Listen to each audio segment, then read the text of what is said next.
Olá você, eu sou a Paula. Vamos continuar o livro de Temple Matthews, A Garota do Orfanato Sombrio.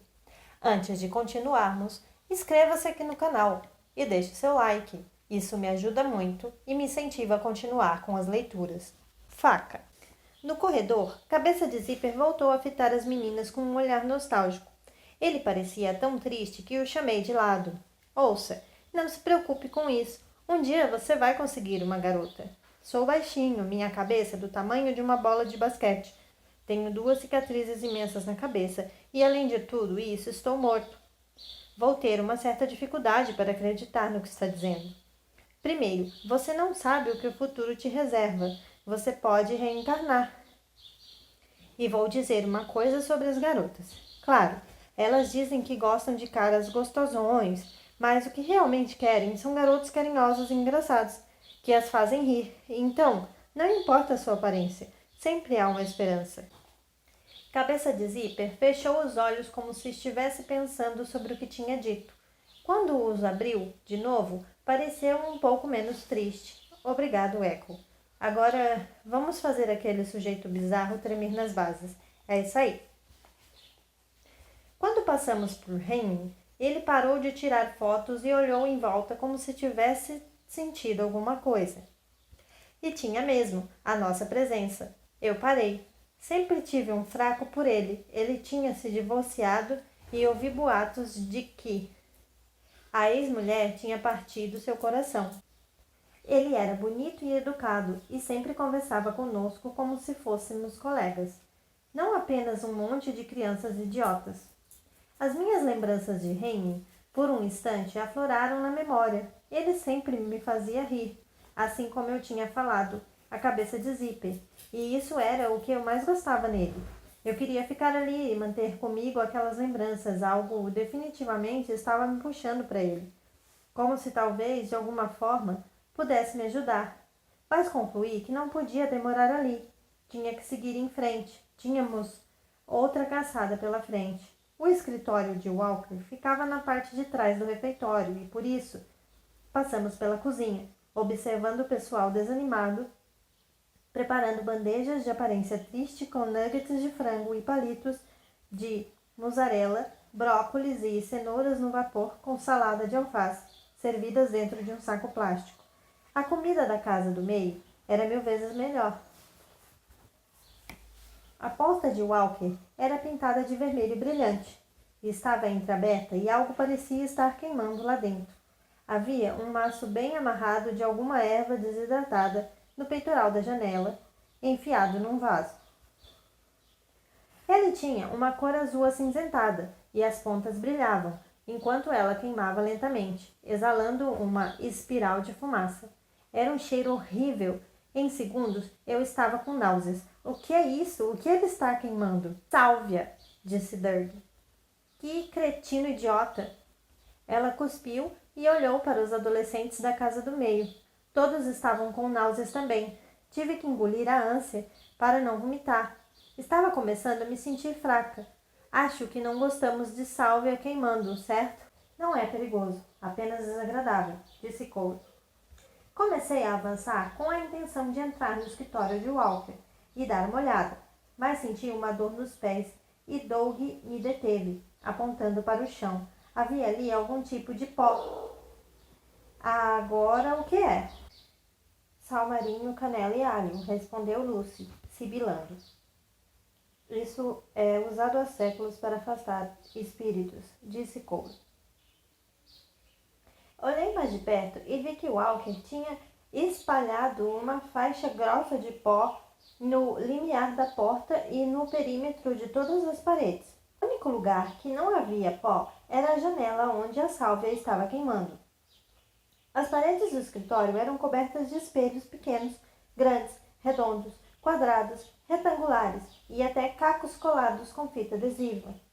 Os espelhos servem para a mesma coisa? Perguntei. Eles não me incomodam, mas alguns espíritos não gostam de espelhos, explicou Cabeça de Zíper. Por que você acha que ele tem medo de fantasmas? Perguntei. Assassinos sempre têm, disse Doug. Ficamos ali parados, olhando para Walker. Ele certamente parece culpado por mim, disse Cabeça de Zíper. Mas que droga, disse Derby. Não consigo me concentrar com toda essa porcaria espalhada por todo lado. Não consigo conjurar. Walker ergueu os olhos da mesa com os olhos temerosos. Ele farejava o ar, como se estivesse tentando detectar o nosso cheiro. Ele pode sentir o nosso cheiro? Não, ele é um idiota, disse Cabeça de Zíper. As mãos peludas de Walker começaram a tremer e ele derrubou o café. Merda! Está sentindo a nossa presença e está ficando nervoso. Isso é fantástico, disse Cole.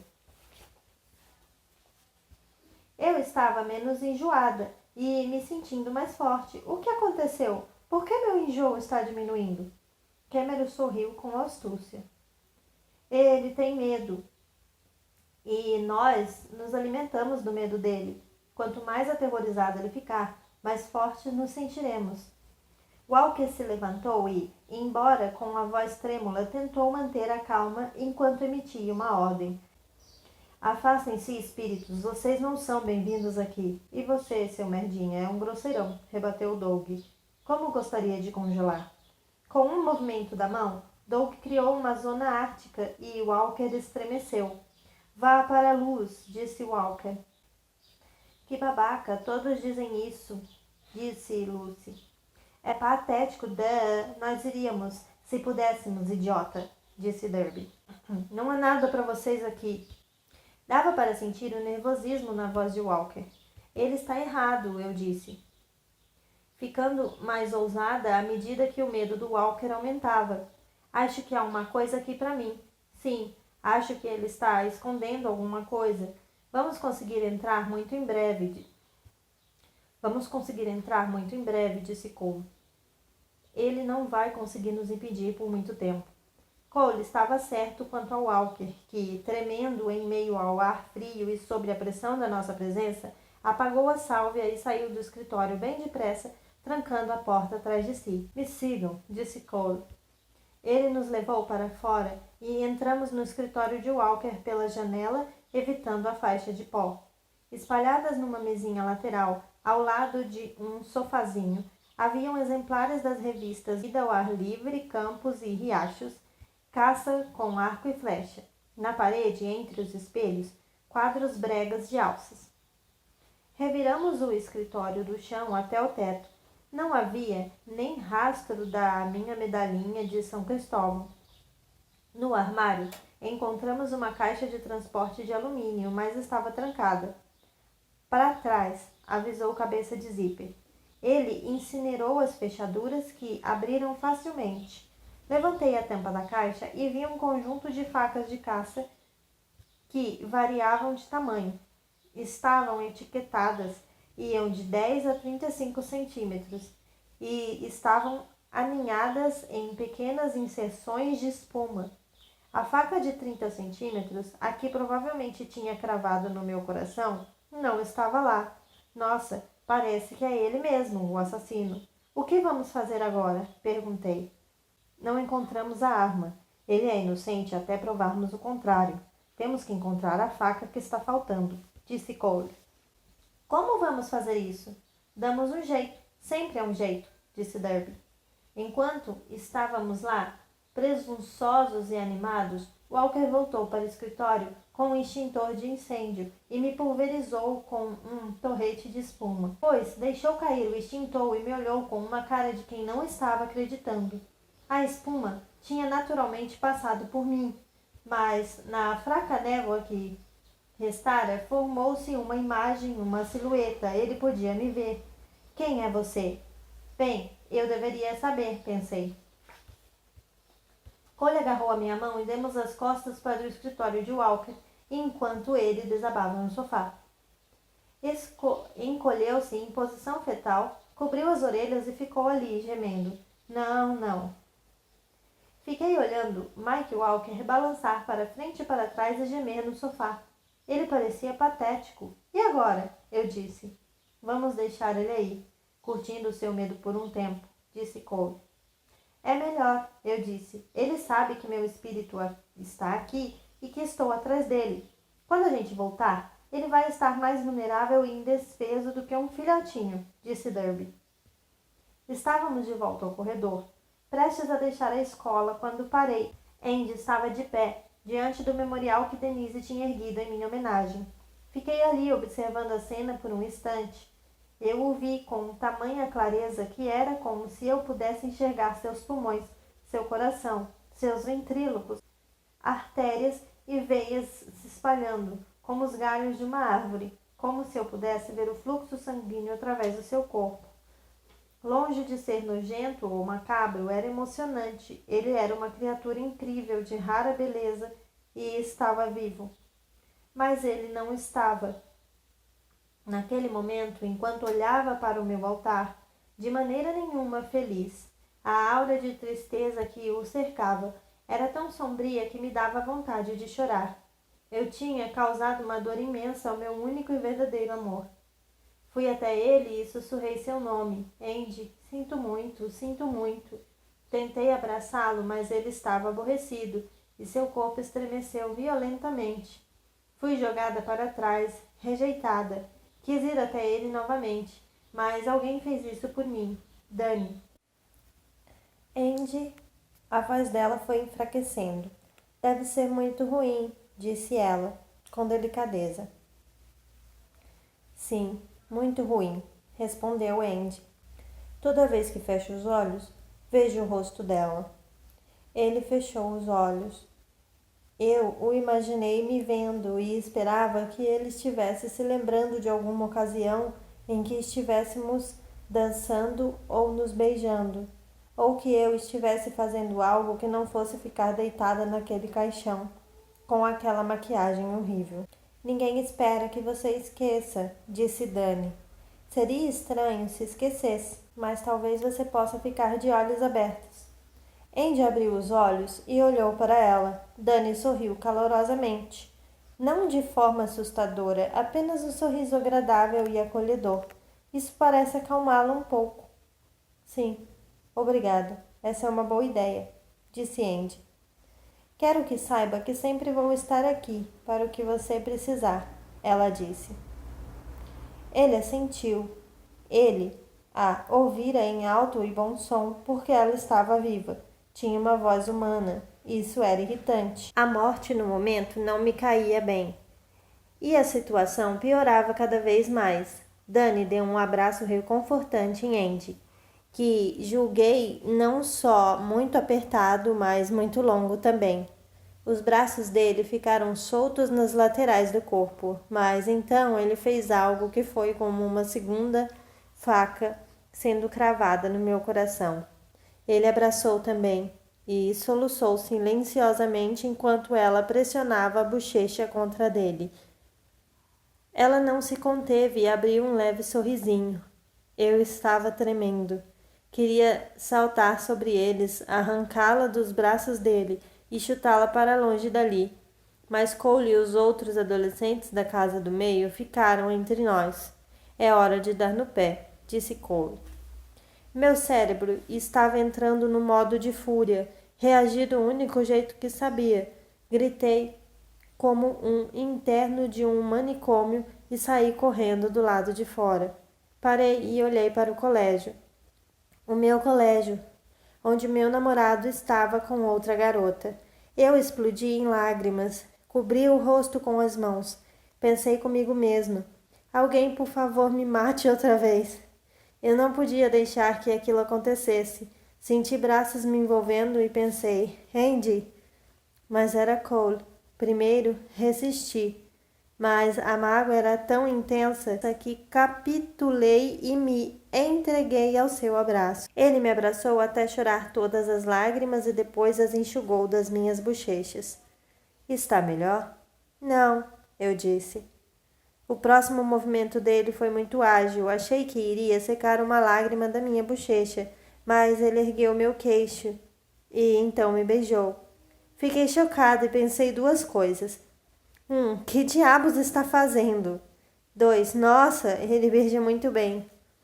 Eu deixei que ele me beijasse por mais tempo do que deveria, e só depois o afastei. O que pensa que está fazendo? Perguntei, indignada. Desculpe, só pensei que... Ele corou. Os adolescentes da casa do meio, de pé atrás dele, olhavam para nós como se fôssemos algum tipo de experimento social pós-morte. Eu me afastei pisando duro, minha expressão corporal falando por mim. Aquilo não tinha sido legal, mas... Enquanto eu me retirava, havia uma coisa que eu não ousara admitir a mim mesma, pois se admitisse estaria numa enrascada. Quando Cole me abraçou e me beijou, eu gostei, muito. Eu podia estar morta, mas ainda era uma garota. Eu não sabia o que fazer, precisava sumir dali. Algumas pessoas dizem que se sentem desconfortáveis na própria pele. Era como eu me sentia agora. Não me sentia confortável na minha nova forma, no meu novo corpo e no meu novo ser. Era como se estivesse usando um vestido molhado e às vezes era como se eu não estivesse sentindo nada, como se eu nem estivesse ali. Então corri, devagar a princípio e depois cada vez mais depressa, até começar a voar. Subi e desci colinas correndo. Vi um homem deitado na praia e quando passei por ele, vi que ele se encolheu e abraçou a si mesmo, como se eu fosse uma rajada de vento para ele. É claro que eu era só isso mesmo, pois não podia me ver, só me sentir. Fiquei me perguntando se eu tinha lhe provocado frio ou medo. Continuei seguindo em frente, olhando em volta, tentando me livrar de toda a tensão acumulada dentro de mim. Eu precisava me soltar, precisava fugir, precisava da minha antiga vida de volta. Bem, boa sorte com isso, Echo. Diário. Aterrissei no centro de Kirkland e olhei em volta. As pessoas andavam nas calçadas. Os cachorros iam e vinham e ninguém olhava para mim, nem sequer uma vez. Os outros adolescentes da casa do meio não estavam à vista. Será que tinham me seguido? Se tinham, parecia que não haviam me alcançado. Mas, quando me virei, lá estavam eles. Sobre um edifício, um carro, um toldo, um poste. Como passarinhos, só esperando. Cole saiu de trás de um caminhão estacionado. Não vamos deixar você passar por isso sozinha, ele disse. Vamos passar juntos, um ajudando o outro. Eu me dei conta de que, depois de ter perdido a minha família de sangue, aqueles garotos estavam tentando ser uma família para mim. Eu não queria isso, mas queria a ajuda deles, porque faria tudo para descobrir quem tinha me matado e fazer com que pagasse por isso. Concluí que o melhor a fazer era voltar à cena do crime. Então, apontei para a rua e comecei a voar. Uma das vantagens de ser um fantasma é que você pode se mover muito rápido. Em menos de 1 minuto, eu estava do lado de fora da minha casa. Lembrei-me do dia que tínhamos pintado a varanda, uma tarefa que executamos em família. Eu tinha reclamado o tempo todo e agora desejava não ter sido tão rabugenta. Porque é que, enquanto estamos vivos, não apreciamos os momentos que vivemos, porque sempre estamos pensando em outra coisa. Os outros da casa do meio apareceram alguns segundos depois. Eu continuava tentando não reparar enquanto Cole era atraente, nos seus ombros fortes e em como seus olhos cintilavam sempre que ele olhava para mim. O que acontecia o tempo todo? Estou aqui para te apoiar, Echo. Todos nós estamos. Obrigada. Minha casa estava assustadoramente silenciosa. A fita amarela da polícia ainda pendia da porta. Eu queria entrar, sozinha. Parecia algo tão pessoal. Minha casa, minha vida, minha morte. Preciso entrar sozinha, eu disse. Era como se eu tivesse vergonha do meu assassinato, vergonha de estar morta, vergonha do que tinha acontecido comigo. O que eu poderia ter feito para merecer aquele destino? Se está procurando pistas, talvez um par de olhos ajude, disse Cole. Balancei a cabeça recusando a oferta. Não, por enquanto quero ir sozinha. Ele assentiu e se voltou para os adolescentes da casa do meio. Eles apenas olharam para ele sem dizer nada, dispostos a respeitar a minha vontade. Fui até a porta da frente e girei a maçaneta. Então, pensei com meus botões. Por que me dar ao trabalho de abrir a porta se posso atravessá-la? Fiz exatamente isso e depois fui entrando bem devagar, até chegar às escadas. Na parede ao lado haviam vários quadros pendurados. Alguns tinham sido derrubados, mas a maioria estava intacta. Perto dos primeiros degraus havia fotos da minha primeira infância, deitada no berço, depois andando de triciclo, e fotos minhas mais velhas, à medida que se subia a escada. No meio dela, eu era uma aluna primária, sorridente e com cara de bobinha. No alto, era uma adolescente já crescida, briguenta e mal-humorada. Entrei no meu quarto. Soube no mesmo instante que mamãe tinha passado ali. A cama estava feita. Minhas roupas estavam todas dobradas com capricho. As coisas da minha escrivaninha estavam em perfeita ordem. Aquilo não tinha nada a ver comigo. Eu era mais do tipo desleixada e preguiçosa, só fazia a cama, em média uma vez por semana, quando minha mãe me obrigava aos gritos. Dei uma olhada no armário e encontrei uma caixa de sapatos. Dentro havia um par de sapatos caros e um punhado de bijuterias. Senti um formigamento de culpa quando me lembrei da ocasião em que tinha roubado aquelas coisas. Não era nenhuma ladra nem nada, mas a lembrança me chocou mesmo assim. Por que eu tinha roubado aquelas coisas se tínhamos dinheiro suficiente para comprá-las?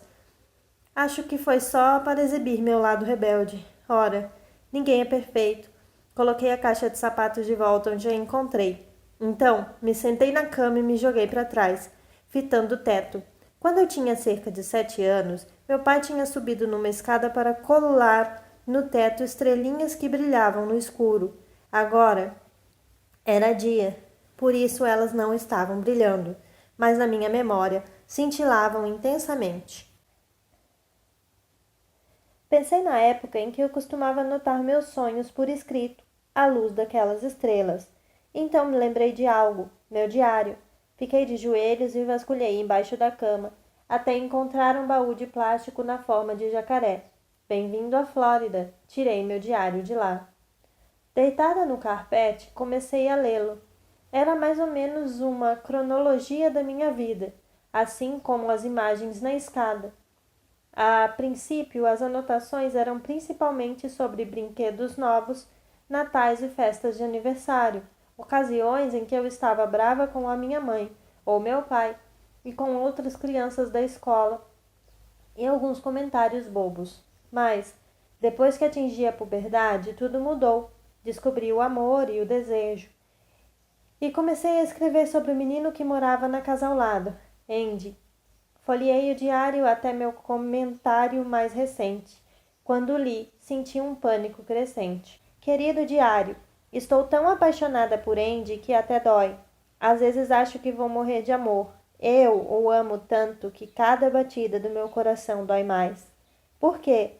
Porque sei que vou perdê-lo. Não há como vivemos a nossa vida como nos romances. Eu como a esposa prendada e ele como o marido fiel. Tudo vai dar errado, como sempre acontece. Eu não quero estar por perto quando isso acontecer. Sei que meu coração vai se partir. Ele está só, inchando, inchando e inchando. Uma hora vai explodir no meu peito. Estou com muito medo de que ele termine comigo. Eu vejo o jeito como ele olha para Dani, aquela vaca. Acho que vou arranjar um tijolo, uma faca ou um martelo e acabar com a vida dela. Mas se eu fizer isso, é capaz de ele amá-la ainda mais. Não sei nem se já não se beijaram, mas aposto que já. Não sei o que fazer. Vou dar um fim nisso, vou dar um fim nisso de uma vez por todas. Se eu me matar, ele vai me amar para sempre. Amor eterno. Eu podia muito bem fazer isso, podia mesmo, quem sabe. Devo ter sido interrompida enquanto escrevia. Virei mais algumas páginas, todas em branco, mas nenhuma anotação. Fechei o diário e o devolvi à caixa, colocando-o outra vez debaixo da cama. Meus pensamentos estavam seguindo um novo rumo, pegando atalhos sombrios com os quais eu não me sentia confortável. Fechei os olhos e tentei me lembrar da visão que eu tinha no meu funeral. Franzi a testa, tentando invocar a lembrança. Depois relaxei. Sabia que não era possível forçar as visões. Tinha que deixá-las vir espontaneamente. Senti uma dor aguda no peito, e então um barulho como de um trovão atingiu minha cabeça. Mais uma vez, vi a cena do meu assassinato, e novamente ela estava fragmentada e desfocada, as formas, cores, imagens e sons se misturando. A faca sendo cravada outra vez, afundando no meu coração. Senti um corte na mão, o ferimento que sofri ao me defender, mas então vi minha própria mão na faca, por apenas uma fração de segundo, e o meu mundo caiu. Havia outra mão na faca. Eu não sabia dizer. As imagens passavam muito rápido. A mesma visão se repetindo, oscilando, perdendo a nitidez. E o sangue. Havia muito sangue. Então, acabou. Abri os olhos.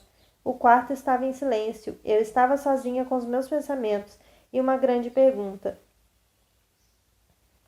Seria possível que eu estivesse tão perturbada com a ideia de perder Andy que eu tinha me matado? Balancei a cabeça. Ah, Deus, não. Eu detestava facas, sempre detestei, mas talvez usasse isso como castigo. Talvez eu tenha usado a coisa que mais temia para acabar com a minha própria vida. Isso não era de arrepiar. Senti como se algo viscoso estivesse subindo pelas minhas costas. E a minha medalhinha de São Cristóvão, será que eu mesma a havia arrancado? Uma leve brisa levantou as cortinas da janela. Um instante depois, quando eu estava prestes a sair, senti alguém atrás de mim. Cole, eu não queria invadir seu espaço, mas gritei o seu nome e você não respondeu. Fiquei com receio de que algo tivesse acontecido a você. Não, eu estou... Eu queria dizer bem, mas essa palavra com certeza não descrevia o meu estado. Meu mundo tinha virado do avesso e eu estava cheia de dúvidas. Cole, como você morreu? Quer dizer, você foi assassinado, não foi? Ele desviou o olhar e fitou um ponto no tapete. Sim. Como aconteceu? Ele respirou fundo. Era evidente que falar no assunto era difícil para ele. O nome dela era Marin. Ela era mais velha do que eu. Andava com uma turma da pesada. Estava envolvida com drogas e outras coisas. Que tipo de outras coisas? Cole não queria dizer, mas, quando olhei nos olhos, ele falou. Ela às vezes se prostituía. Ah, Deus, as drogas custam caro e os pais dela eram pobres. Então ia para as ruas. Eu era meio apaixonado por ela. Ela aparecia na janela e me beijava e era como estar no céu. Esperei, ansiosa para saber o que tinha acontecido, mas não quis pressioná-lo. Fiquei calada e apenas olhei para ele. Seus olhos estavam cheios de lágrima. Eu pensava que éramos, tipo, namorados. Fui um idiota, mas eu amava aquela garota. Ela terminou comigo uma noite e não consegui entender por quê. Então a segui até o centro da cidade. Ela encontrou uns caras, devia dinheiro a eles. Acho que porque começaram a bater nela. Ela revidou para valer. E então vi que um deles tinha um cano na mão e ia bater no crânio dela com ele. Corri até lá e... Cole tirou o cabelo da testa e, por um instante, surgiu em seu rosto a máscara da morte. Sua testa tinha uma fratura aberta por onde escorria sangue e conteúdo encefálico. A visão não durou um segundo. Então você morreu por ela? Sim, acho que sim. Ela saiu correndo e me deixou lá, deitado no meio da rua. Estava realmente assustada, mas ainda assim deu para sacar que não era amor verdadeiro. Meu coração se compadeceu por ele. Cole amava tanto a garota que tinha sacrificado sua vida por ela. Levantei os braços para abraçá-lo. Posso? Ele não respondeu. Tomei isso como um sim e o abracei. O abraço foi bom de verdade, como se, por pelo menos alguns segundos, estivéssemos vivos novamente, com sentimentos humanos reais. Eco. Eu queria dizer algo, mas nós dois ouvimos um barulho do lado de fora e nos viramos na direção dele. Fomos até a janela, olhamos para baixo e vimos a picape de Walker estacionada na rua. Descemos as escadas e saímos da minha casa. Walker carregava uma caixa do tipo que se usa para embalar ramalhetes de flores e resmungava algumas coisas para si mesmo no portão, andando de um lado para o outro enquanto lia a inscrição na fita amarela que isolava a cena do crime. Não ultrapasse, não ultrapasse, não ultrapasse. Aquele homem tinha um parafuso a menos. Agora eu sentia um ódio mortal por ele, porque a faca que faltava em seu estojo tinha me convencido de que era meu assassino. Mas eu não tinha certeza absoluta. Fiquei observando enquanto ele se ajoelhava e tirava a tampa da caixa. Dentro havia uma dúzia de rosas brancas. Amor puro. Era o que significava as rosas brancas. Culpa minha. Tão triste. Falha minha. O que eu cometi? Ele murmurava. Eileen. Ele sabia meu nome de verdade. Deve ter consultado os registros da escola ou talvez lido no jornal como todo mundo. Eu daria tudo para estar viva, só para que meu nome não estivesse na boca de todo mundo.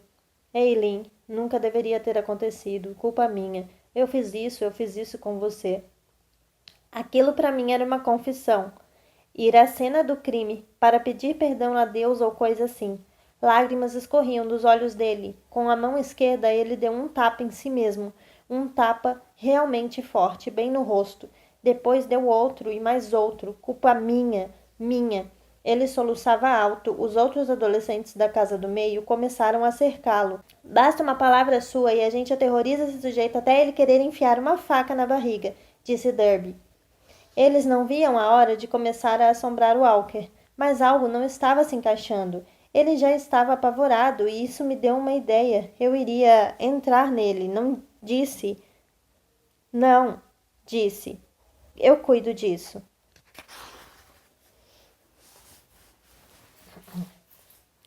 Estrago. Enquanto Walker continuava sua ladainha autopunitiva, fechei os olhos e corri para ele. Senti um tremor violento e então me vi dentro do homem.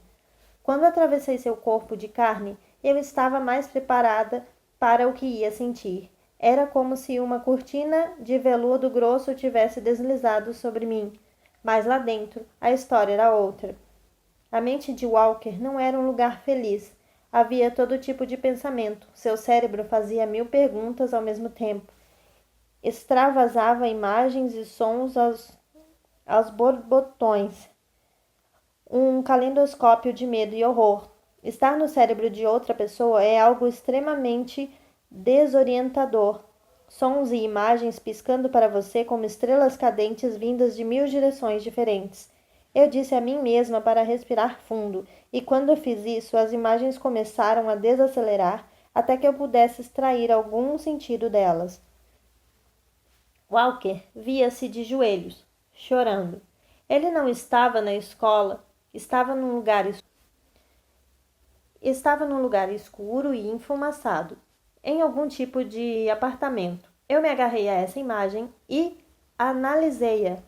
Era uma lembrança e resolvi me ater a ela. A sala em que ele estava, em que nós estávamos, foi sacudida por extensões e o reboque caiu do teto. A sala estava girando, mas eu me mantive ali. Agora podia ver por que Walker estava chorando. Ele estava ajoelhado sobre 2 corpos, uma mulher e a filha dela.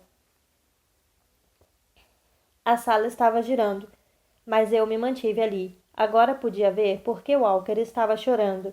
Ele estava ajoelhado sobre os 2 corpos, uma mulher e a filha dela, ambos crivados de balas. Eram iraquianas e Walker era da Marinha Americana. Ele tinha nas mãos um rifle M16 automático. Devia ter arrombado a porta e disparado antes de saber o que havia lá dentro. Tragédias de guerra. Imagens de facas surgiram na minha mente. Agora, e vi Walker praguejando em seu escritório na escola, enquanto fitava o conteúdo do seu estojo de facas. A fechadura tinha sido arrombada e ele estava zangado. Ele substituiu a fechadura quebrada por outra e trancou as facas ali, com exceção de uma, e ficava golpeando a lateral da própria cabeça, castigando-se com toda a força. Lembrou-se da ocasião em que fiquei presa no depósito de material de escritório. Meu espírito dentro do corpo dele deve ter provocado a lembrança. Eu estava enganada sobre o Walker. Ele não tinha me prendido ali dentro, de algum jeito. Eu tinha feito aquilo sozinha, e ele viera me ajudar, não me machucar ou me punir. Ele se lembrou de ver minha mochila transbordando de material de escritório, portanto, eu também furtava os suprimentos da escola.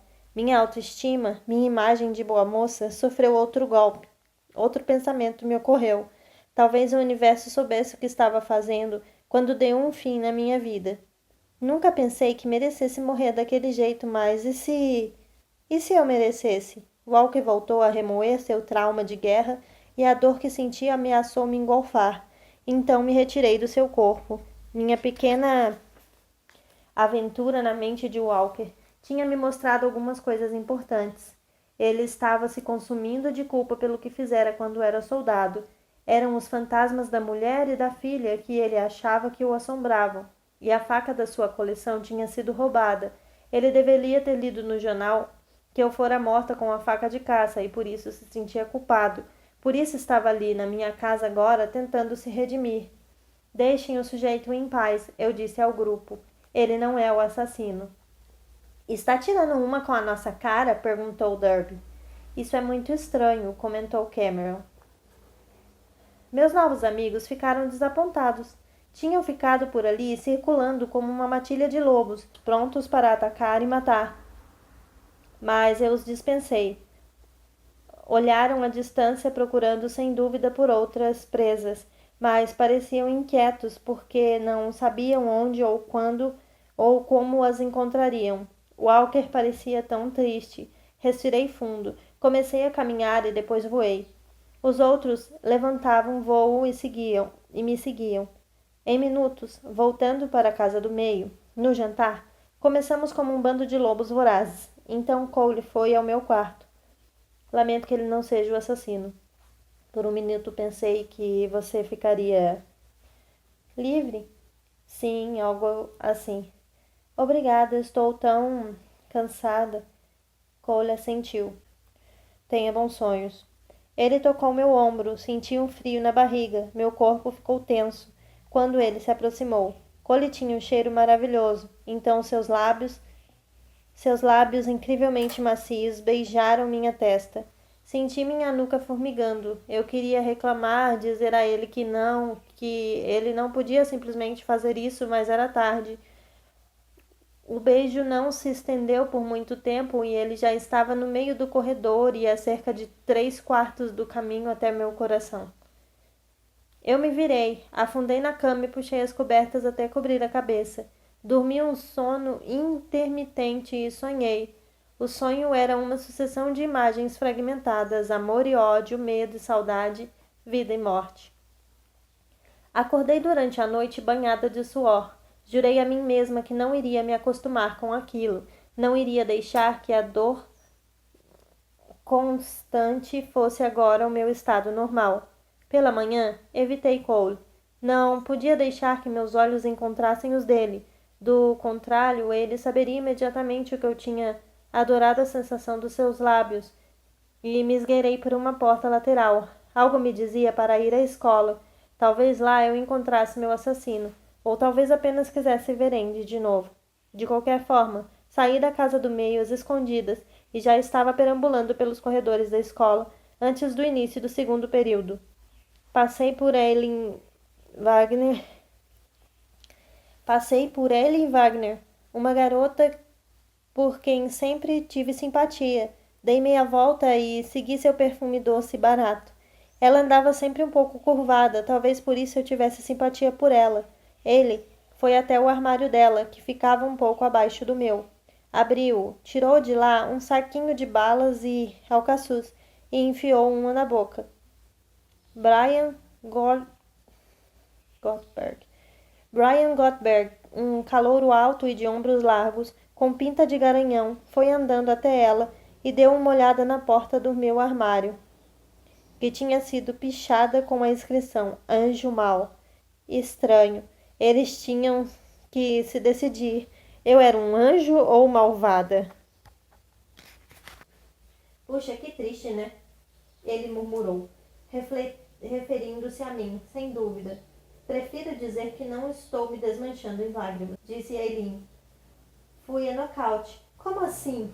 Minha autoestima já estava na lona. Também acho que ela era uma piranha, disse Brian. Ele parecia incerto, como se só quisesse concordar com Eileen para que ela saísse com ele, certo? Você não sabia? Sabia o quê? Bem, obviamente não sabia. Ela era uma vagabunda. Andy é o cara mais gente boa da escola e ela estava traindo o coitado. Isso é uma merda. Isso é uma merda, disse Brian. Pode apostar. Meu corpo ficou pesado, meu estômago revirou. Fiquei ali, só olhando os dois se afastarem. Brian estava dando em cima dela e, pela sua linguagem corporal, ele não estava dando mole. Eu, uma vagabunda, traindo Andy? Do que ela estava falando? O nome David Patterson me veio à mente. Eu queria saber com certeza. Será que havia outra pessoa? Mas não era como se eu pudesse ir até ela e perguntar.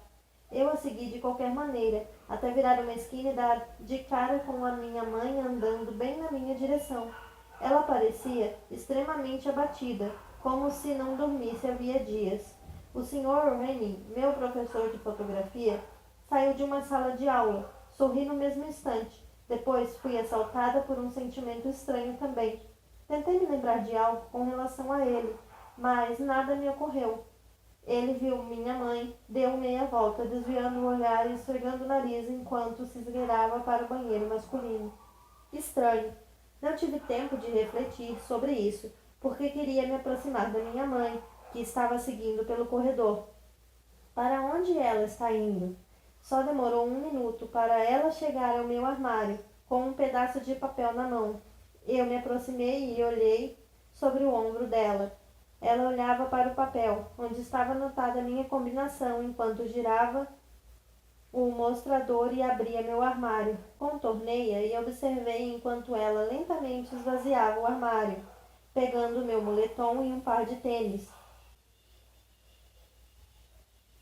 uma caixinha de joias e vários elásticos de cabelo. Então ela encontrou meu esconderijo, alguns cigarros e maconha, mais uma prova de que eu não era a garota boazinha que pensava ser. Você acha que se conhece, mas então você morre e descobre que tinha alguns lados seus que você não conhecia.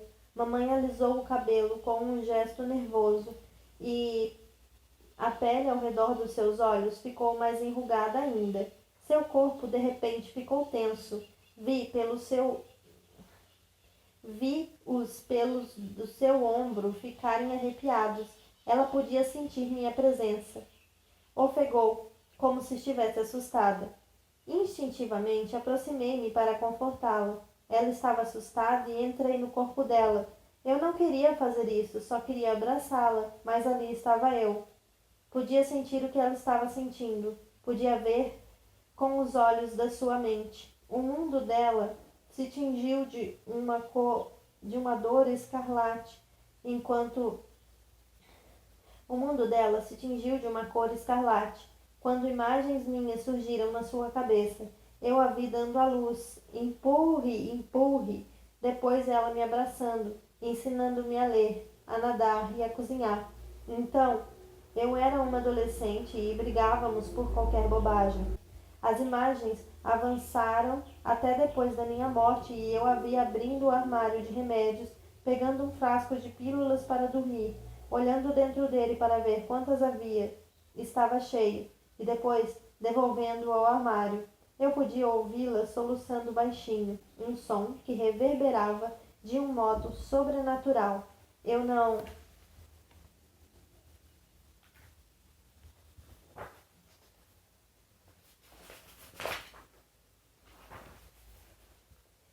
não suportei mais e me retirei dela mais do que depressa. Acabei sentada no chão, olhando para ela. Seus olhos estavam fechados e ela pareceu, por um instante, apenas sentir um pouco de paz. Depois ela pôs as minhas coisas numa sacola, trancou o armário e deixou a escola. Eu tinha que encontrar meu assassino. Talvez, se conseguisse fazê-lo, pagar pelo que tinha feito, eu pudesse aliviar a dor que minha mãe sentia. Era hora de voar e de voltar para a casa do meio. Eu tinha que ir atrás de uma pessoa que, com certeza, tinha respostas. A enigmática senhorita Torvalds. Querida. Girei a maçaneta da porta. Estava trancada. Bati. Senhorita Torvalds. Colei o ouvido na porta. Nada. O mais simples seria atravessá-la, mas tentamos respeitar a privacidade uns dos outros por aqui. Então, bati outra vez. Tive a impressão de ouvir algo. Ah, que se dane! Atravessei a porta. Ela estava deitada na cama, olhando para o teto, cantarolando uma canção com voz infantil. Ovelhinha preta, preta, você tem lã aí? Tenho sim, tenho 3 sacos de lã. Um para o senhor, um para a senhora, outro é para o garoto que não sei onde mora. Eu não queria interromper a canção de ninar que ela cantava para si mesma, mas também não podia esperar para sempre pelas respostas que tanto precisava. Senhorita Torvalds, desculpe incomodá-la, mas... Ela se levantou abruptamente da cama e sua cabeça girou como a de um robô para falar comigo. Ela estava muito diferente do habitual, seus olhos doces e acolhedores. Querida. Querida? Você nunca me incomoda. Pisquei. Querida. Querida? Você nunca me incomoda. Pisquei, confusa, e uma estranha sensação de formigamento se espalhou pelo meu peito. O que estava acontecendo ali? Venha, sente-se aqui comigo, ela falou, num tom carinhoso. Não havia nenhuma outra maneira de descrever isso a não ser dizendo que ela parecia drogada. Que tipo de droga será que ela estava tomava? Não vi nenhuma erva ou frasco de comprimidos ou bebida por ali. Será que fantasmas também podem ficar muito loucos? Andei até ela. Ela deu um tapinha na cama ao seu lado e me sentei. Não sabe como sentir a sua falta. Ela tocou meu cabelo suavemente e apertou meu ombro com delicadeza. Então ela surtou, me abraçou. A senhorita Torvalds realmente me abraçou. A única pessoa da casa do meio que eu estava convencida de que queria arrancar a minha cabeça agora demonstrava carinho por mim. As coisas estavam ficando cada vez mais estranhas. Respirei fundo pelo nariz e soltei a respiração lentamente pela boca. Então fiz um intenso contato visual com ela. Sei que a senhora sabe mais do que diz. Estive pensando que talvez saiba por que estou aqui. Ela piscou, então olhou ao redor do quarto, como se estivesse buscando respostas. Seus ombros relaxaram. Eu tinha que continuar tentando, ou nunca chegaria a lugar nenhum. A senhora tem alguma ideia de quem me matou? Nossa, parecia que eu tinha dado um tapa no rosto dela. Alguém no quarto gritou. Minha pele ficou arrepiada. Não havia ninguém ali conosco. A senhorita Torvalds não tinha movido os lábios. Aos poucos percebi que o grito havia saído da mente dela. Ela tinha se manifestado de forma audível. Agora tremia e balbuciava. O quê? Como você pode me perguntar uma coisa dessa? Ela se levantou da cama tão rápido que quase me derrubou. Eu me levantei também. Você deve saber. Na verdade, acho que você sabe. Eu estava apavorada, mas tinha que ser ousada se quisesse descobrir alguma coisa. Talvez conseguisse arrancar uma resposta sincera dela. Ela começou a tremer. Tenho sentimentos, sabia? Ela disse, a voz fraquejando. Sei disso, eu disse. Você acha que não tenho coração? Ou talvez pense que o meu coração é de pedra. Você acha que eu não tenho coração? Ou talvez pense que meu coração é de pedra. Ela pegou um vaso e o jogou com tanta força no chão que ele se estilhaçou em 1000 pedaços. Então a senhorita Torvalds se recompôs, abraçando-se firmemente enquanto se afastava de mim e grunhia numa voz gutural. Saia daqui. Era como tentar travar uma conversa com um animal selvagem. Não era hora de contradizê-la, então andei na direção da porta. Ela se virou e transformou-se outra vez na mesma criatura terna de antes. Aonde você vai? Parecia magoada. Por favor, não me deixe. Continuei andando em direção à porta. Agora seus olhos brilhavam. Não me deixe, isso é uma ordem. Aproximei-me um pouco mais da porta, olhei para trás e balancei a cabeça. Seja o que for que tenha acontecido com você, lamento muito. Aonde você pensa que vai? Para longe daquele circo de horrores. Era para lá que eu ia. Bati a porta ao sair. Esperei que ela me seguisse, mas isso não aconteceu. Enquanto me afastava, ouvi o mesmo choro vindo do quarto dela. Muito assustador. Não quis. No que diz respeito ao meu assassinato, não tinha chegado a lugar nenhum, e não tinha mais ninguém a quem recorrer em busca de respostas. Ia ser muito solitário ser uma fantasma. Fui para o meu quarto, mas não entrei, porque, apesar de Lucy ter sido bem legal, eu não estava a fim de falar com ninguém, nem de ouvir o ronronar da minha colega de quarto. Fui para o refeitório, mas não entrei, embora, como de costume, estivesse com fome. Em vez disso, roubei um saco de batata fritas da cozinha. Sentada no telhado, eu podia contemplar uma vista que se estendia por quilômetros. Ouvi uma comoção mais abaixo, mas depois de 1 minuto ou coisa assim, tudo ficou em silêncio. O sol estava se pondo, iluminando o mundo com uma suave maciez, cor de âmbar, e a superfície do lago parecia de vidro. Um veleiro singrava as águas, deixando um rastro atrás de si. Abri o saco de batatas fritas e enfiei um punhado na boca. Então coloquei as mãos atrás da cabeça e deitei de costas.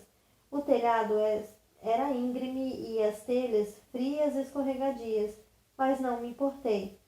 O que poderia acontecer? Eu poderia deslizar, cair e morrer? Olhei para o céu. Desejei que eu pudesse simplesmente passar pelas nuvens e deixar este mundo me juntar aos posteriores. Mas não podia. Eu queria ver o fim desse jogo. Tinha que pegar meu assassino e encontrar justiça se quisesse fazer minha passagem. Refleti sobre o que tinha feito até o momento. Walker a princípio parecia ser o maior suspeito, mas havia provado sua inocência. Seria possível que eu tivesse me matado? Mas não tinham me falado de que todas as crianças da casa do meio tinham sido assassinadas? Suicídio não é assassinato. Talvez eu devesse tirar o meu próprio nome da lista. Mas ainda havia Denise. Ela era uma cretina de marca maior, mas não parecia o tipo de pessoa capaz de matar a sangue frio. Eu tinha que continuar investigando.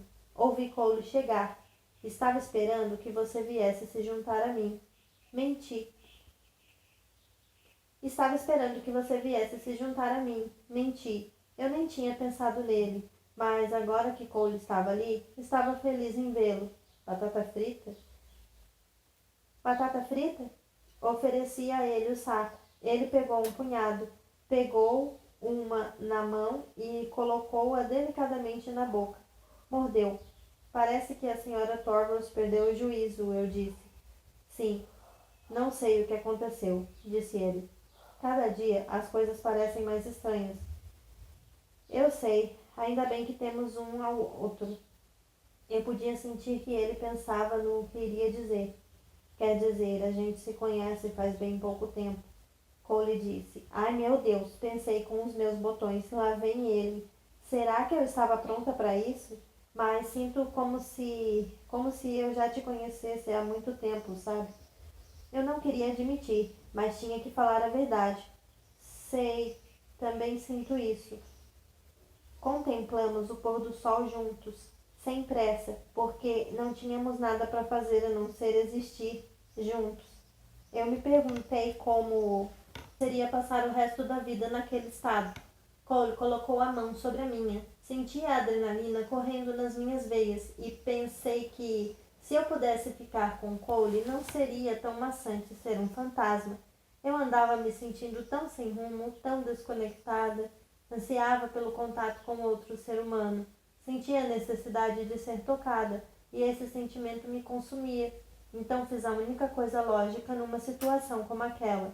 Coloquei a mão na nuca de Cole e puxei para um beijo. Foi um beijo demorado, que me fez sentir um arrepio percorrer a espinha. Uau! Ele disse, quando finalmente nos afastamos. Uau mesmo. Ultimamente eu estava ficando meio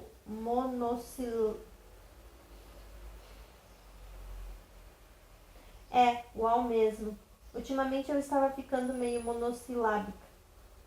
Nós dois estávamos constrangidos e corados. Dois fantasmas corados. Muito estranho. Fiquei impulsiva e inconsequente. Desculpe se eu... Não pude terminar a frase porque dessa vez foi Cole quem me puxou pela nuca e me beijou. O sol estava desaparecendo no horizonte quando ele começou a me beijar, mas quando afastou os lábios dos meus já era quase noite. Isso foi, sei lá, especial, acho. Eco, eu tenho que... Ele parou de falar porque me levantei, andei até a borda e pulei do telhado com o coração aos saltos. Ele correu e pulou em seguida, e voamos sobre as árvores, meus braços estendidos tocando o topo das copas. Cole viu um galho acessível e pousou nele. Eu me sentei a seu lado. Esse momento, eu disse, está absolutamente perfeito. Tem razão. Mas não vai durar, não é? Pode durar, se você quiser. Saltei do galho e aterrissei no chão, sobre um ponto macio da grama. Eu me deitei de costas e olhei para o céu noturno. Cole se juntou a mim. Ele tentou me dar a mão, mas eu não deixaria que me tocasse nesse momento. Sabe quando estávamos lá voando entre as árvores? Sim. Foi realmente demais, até que eu pensei numa coisa, estava tão divertido que eu queria muito poder contar a Andy. A alegria da última hora desvaneceu. Cole ficou sombrio e eu não podia culpá-lo. Eu tenho que descobrir quem fez isso comigo. Não posso deixar as coisas como estão. Não seria justo comigo e nem com Andy. Eu sei, vou ajudar você. A senhorita Torvos me pediu para não deixar você abandonar o orfanato. Mas você não poderia... Mas você não me prenderia aqui contra minha vontade, não é? Ele pensou um pouco. Isso não era um bom sinal. Algo muito estranho estava acontecendo à senhorita Torvos e parecia envolver a mim. Eu não sabia o que era, mas não queria estar por perto para descobrir. Eu tinha uma questão para resolver e faria isso. Deixei Cole na casa do meio. Ele parecia triste quando me afastei voando. Ele parecia triste quando me afastei voando.